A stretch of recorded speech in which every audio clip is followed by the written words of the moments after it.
próximo jogo da noite é o jogo dos efeitos sonoros. E essa foi a última participação do Zé nesse jogo. Porque nesse jogo, quem vai fazer todos os sons é alguém da plateia. Então, alguém se voluntaria para fazer os sons da plateia? Alguém quer? Márcia. Não? Eu acertei, não foi? Acertei. Márcia, vamos fazer. É bem simples, bem simples. Então você pode fazer com a gente? Vamos pra Márcia! Vem cá, Márcia, por favor. E para isso, eu preciso que vocês me falem um lugar. Qualquer lugar? Praça da Sé.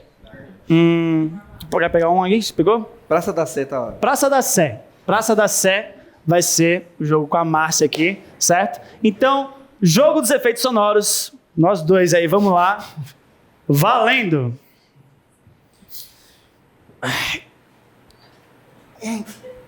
Nossa, essa pedrinha aqui.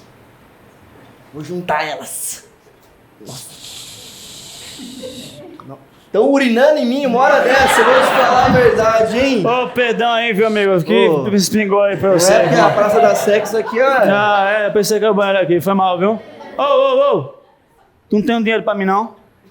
O dinheiro. Você acha que eu tenho dinheiro? Poxa aí, ó. Tô vendo aí o bolso aí, ó. Cheio de moeda, ó, batendo aqui, ó. Pera aí que eu sou o atendente da loja, alguém entrou. Opa. Não entrou não, só foi, entrou e saiu. Você é atendente e fica mijando na praça. Foi, aqui é praça, faço o que eu quiser. Você não tem vergonha na sua cara, você tem que ser um cidadão melhor. Olha esse papel que eu encontrei aqui dizendo sobre o cidadão.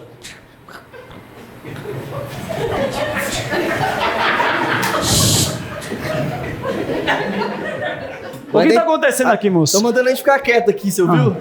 Se você aqui é Praça da Sé, otário! Vou falar o que quiser. Ó, o Mário tá por ali agora. Não nada. Olha. Ó, olha esse papel. O que esse papel faz? Lê o que tá escrito aqui? Eu vou ler.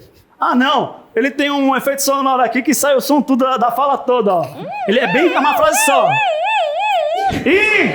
A ambulância tá chegando! Só pode. Cuidado, hein? Nossa, aqui na praça pode passar ambulância no meio mesmo. Pera aí que eu... Deixa eu desligar aqui, ó. Sirene. Desculpa, eu acho que eu atropelei um gato. Nossa, eu acho que... Mostra a ambulância! Nossa, e ele tá bem quietinho pro gato morto. Ainda bem que é uma ambulância veterinária também. Eu vou cuidar aqui, acho que eu preciso aplicar um eletrochoque. Você quer ajuda? Ajuda aqui, passando. Ele tá vivo, gente! Tá vivo! Ele está vivo! Ele está vivo! Aleluia! Aleluia!